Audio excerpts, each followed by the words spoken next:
Capítulo 1. O herói caiu, e fui eu quem o derrubei. Eu sei o que estão dizendo sobre mim. Dizem que fui o traidor, o ingrato, o filho que destruiu o próprio pai. Mas não foi bem assim. Naquela noite, a lua sangrava sobre o campo de batalha. Meus olhos estavam fixos no velho mestre que tombava diante de mim. Ele foi como um avô, o último laço com o herói que me criou. E agora sangrava pelas minhas mãos. Você aprendeu rápido demais, ele sussurrou. Mas já era tarde demais para voltar atrás. Talvez você esteja se perguntando, como é que um garoto criado pelo Gato de Botas, o maior herói do reino, terminou assim, empunhando a espada contra tudo que jurou proteger? Pois é, essa história começa muito antes dessa noite, muito antes do sangue, muito antes da escolha. Começa com um segredo que me foi escondido desde o dia em que fui deixado na porta daquele castelo, embrulhado em panos sujos, sem nome, sem passado, com olhos que não pertenciam ao herói. Mas eu cresci acreditando que era como ele, tentando ser como ele, até que a verdade apareceu e me obrigou a escolher entre o homem que me criou e o sangue que corria dentro de mim. É isso que eu vou te contar agora. Mas já te aviso, essa não é uma história com final feliz. Capítulo 2. Criado como herói. Mas algo estava errado comigo. O Gato de Botas me encontrou numa noite fria. Dizem que ele estava voltando de uma missão, ferido, cansado, quando ouviu um choro fraco vindo de dentro de uma cesta deixada na estrada. Era eu. Ele poderia ter me ignorado, poderia ter me entregue ao primeiro orfanato do reino. Mas não, ele me levou consigo, me criou, me deu um lar, me deu um nome, e mais que isso, me deu um propósito. Desde pequeno cresci cercado de glórias. As paredes do castelo eram cobertas por medalhas, armas lendárias, retratos de aventuras, e por onde ele passava, o povo se ajoelhava. Ele era uma lenda viva, e eu era o filho da lenda. As pessoas esperavam que eu fosse como ele, rápido, destemido, charmoso, justo, e eu tentava, treinava até os ossos doerem, memorizava seus passos, copiava seus gestos, decorava suas histórias, mas havia algo dentro de mim que não encaixava. À noite eu tinha sonhos estranhos, pesadelos com olhos vermelhos no escuro, com garras negras e vozes que sussurravam meu nome. Um nome que eu nunca ouvi antes, mas que parecia meu. Às vezes, quando eu segurava uma espada, sentia algo crescer dentro de mim. Um calor, um instinto violento que não combinava com o sorriso do meu pai. E eu tentava esconder.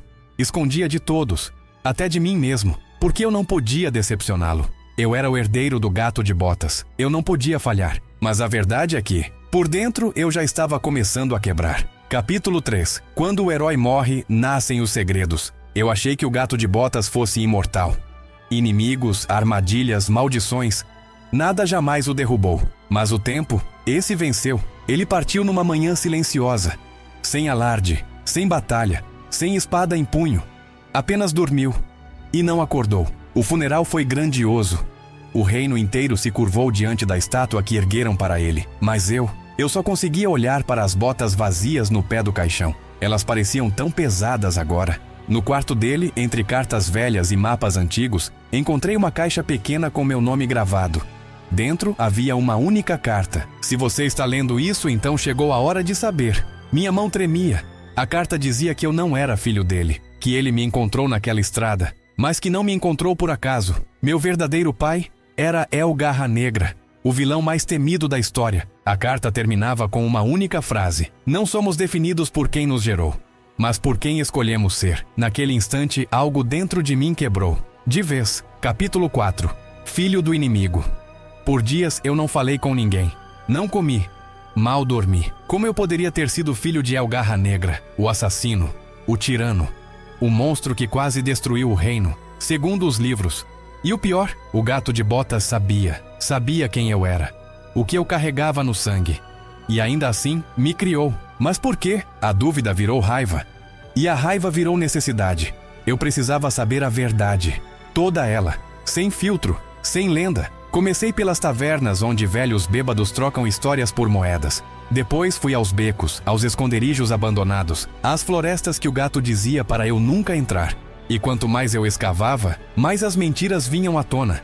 Descobri que El Garra Negra não era só um vilão. Ele foi um líder, um rebelde que se levantou contra o rei, acusando a coroa de corrupção, de mentir para o povo, de esconder o sofrimento por trás dos portões dourados do castelo. E foi aí que entendi.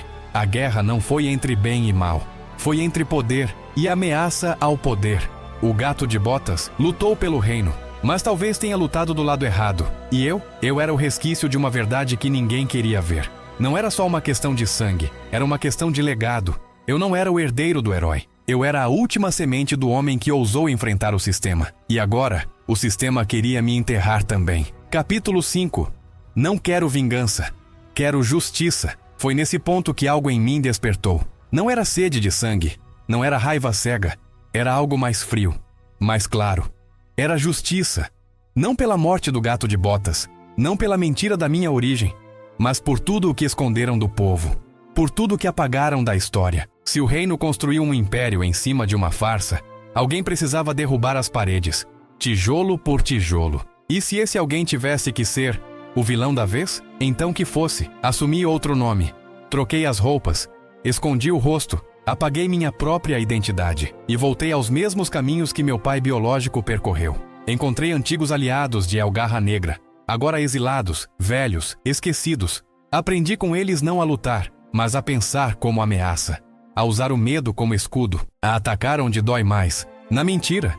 Enquanto isso, boatos começaram a circular. Há um novo forasteiro com garras nas botas. Alguém questiona o legado do herói.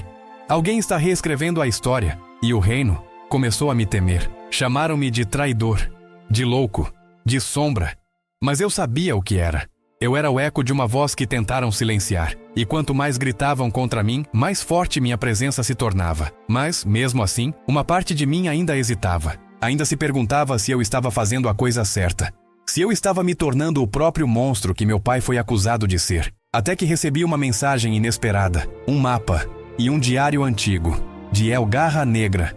Escrito para mim. Era hora de descobrir a última verdade. A que ninguém ousou contar, nem mesmo o gato de botas. Capítulo 6.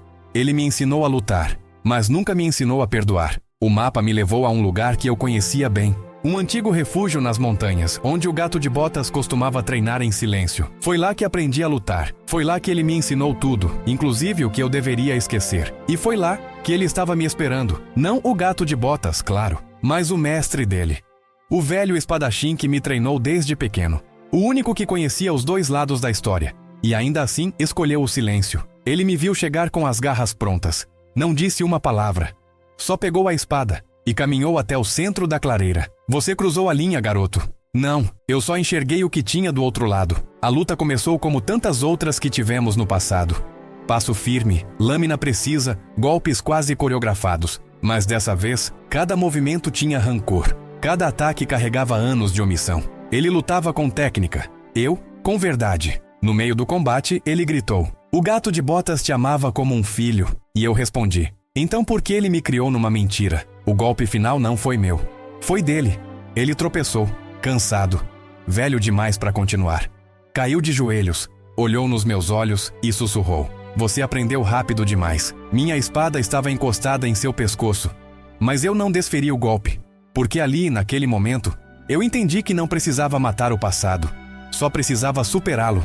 Virei as costas, ele não me impediu, e enquanto me afastava, senti que pela primeira vez, o peso da herança começava a sair das minhas costas, mas o castelo ainda me esperava, e lá dentro estava a mentira maior de todas. Capítulo 7. Não sou vilão.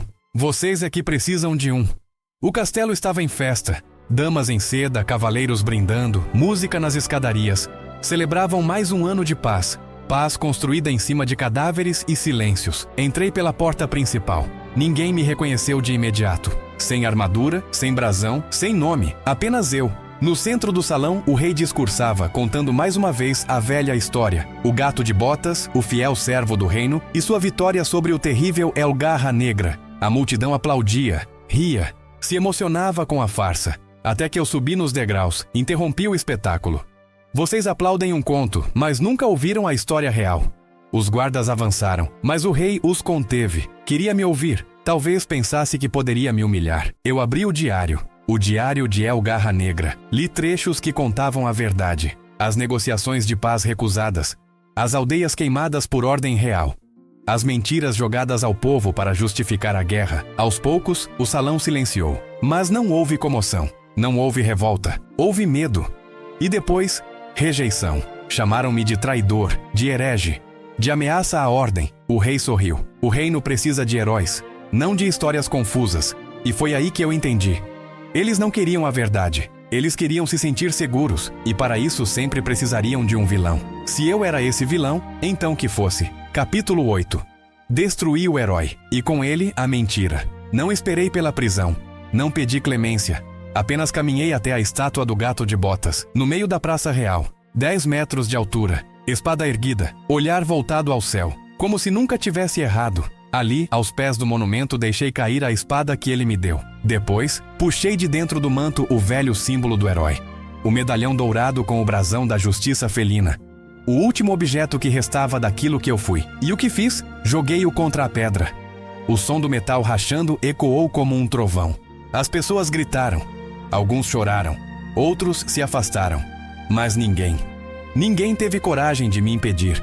Não porque me temessem, mas porque no fundo sabiam que aquilo era necessário. Eu não estava destruindo o gato de botas. Eu estava libertando ele da perfeição forçada. Estava dando ao herói o direito de ter falhado. E a mim, o direito de não precisar substituí-lo. Naquela noite parti sem destino, sem aplausos, sem seguidores, só o som das botas ecoando na calçada vazia. E foi ali, longe do trono, longe dos mitos, que eu finalmente senti o que era liberdade.